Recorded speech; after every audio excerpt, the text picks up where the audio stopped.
Assalamualaikum dan salam sejahtera murid-murid yang cikgu kasihi sekalian. Cikgu harap murid-murid berada dalam keadaan sihat dan sejahtera. Pada hari ini, cikgu akan membimbing murid-murid untuk menjawab soalan 9. Cikgu akan mulakan dengan cara menulis pendahuluan rumusan.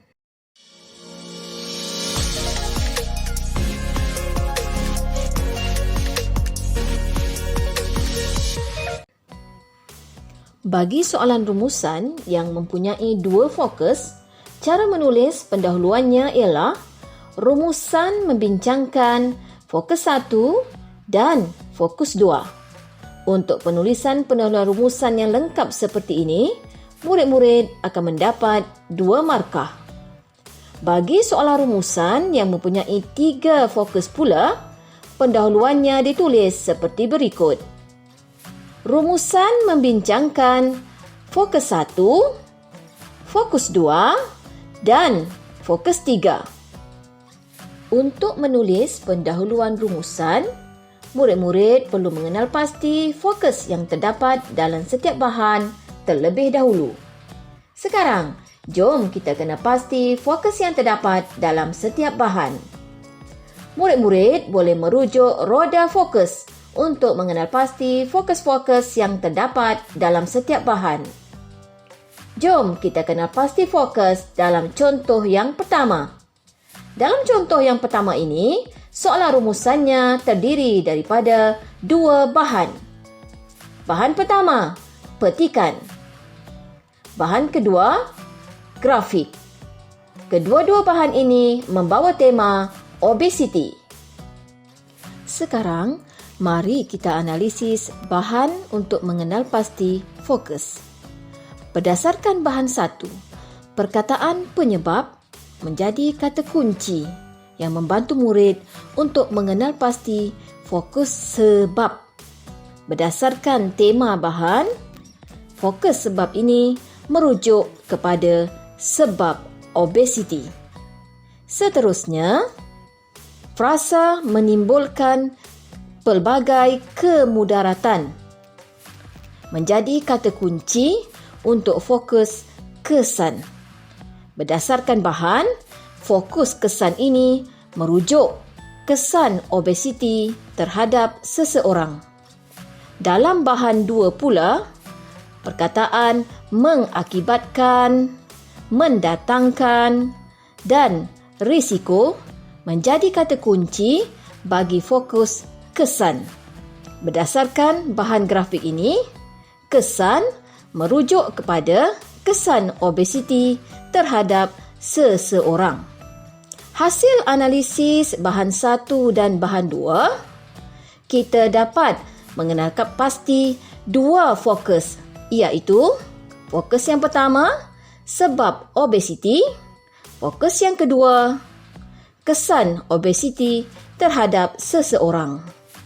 Seterusnya, tulislah pendahuluan yang lengkap berdasarkan fokus-fokus yang telah pun dikenal pasti tadi. Berikut ialah cara menulis pendahuluan yang lengkap.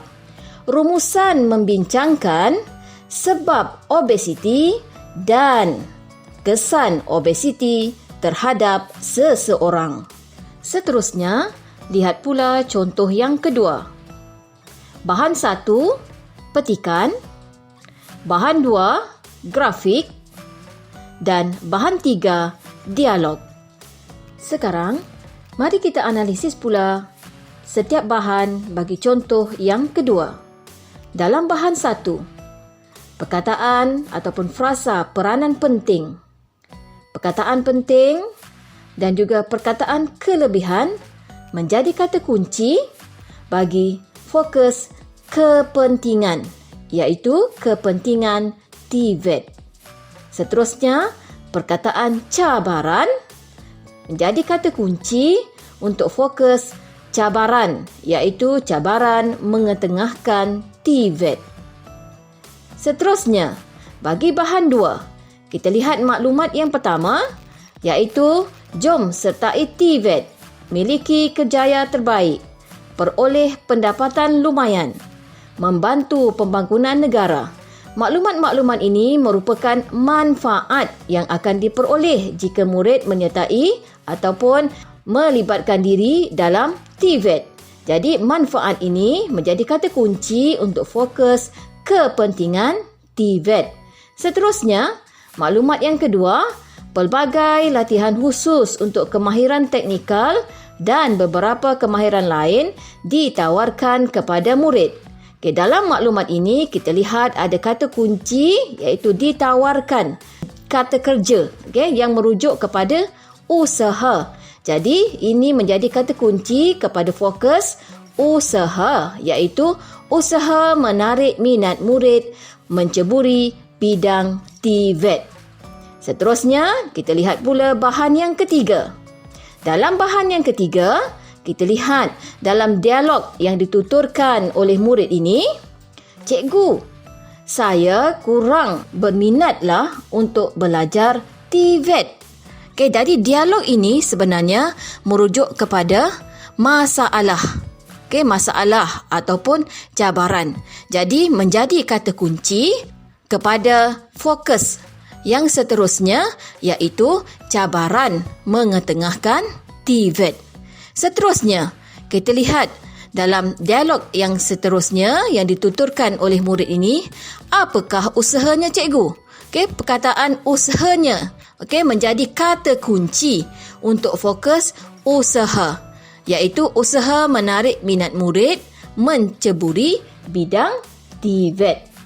Jadi, hasil daripada analisis bahan 1, bahan 2 dan bahan 3, kita dapat mengenal pasti ada 3 fokus, iaitu yang pertama, kepentingan TVET, yang kedua, cabaran mengetengahkan TVET, dan yang ketiga, usaha menarik minat murid menceburi bidang TVET. Seterusnya, tulislah pendahuluan yang lengkap seperti berikut. Rumusan membincangkan kepentingan TVET, cabaran mengetengahkan TVET dan usaha menarik minat murid menceburi bidang TVET. Sekian sahaja perkongsian daripada cikgu untuk kali ini. Ingatlah, kejayaan tidak datang dengan sendiri, tetapi anda yang menciptanya umpama peribahasa, kalau tidak dipecahkan ruyung, manakah dapat sagunya. Bye.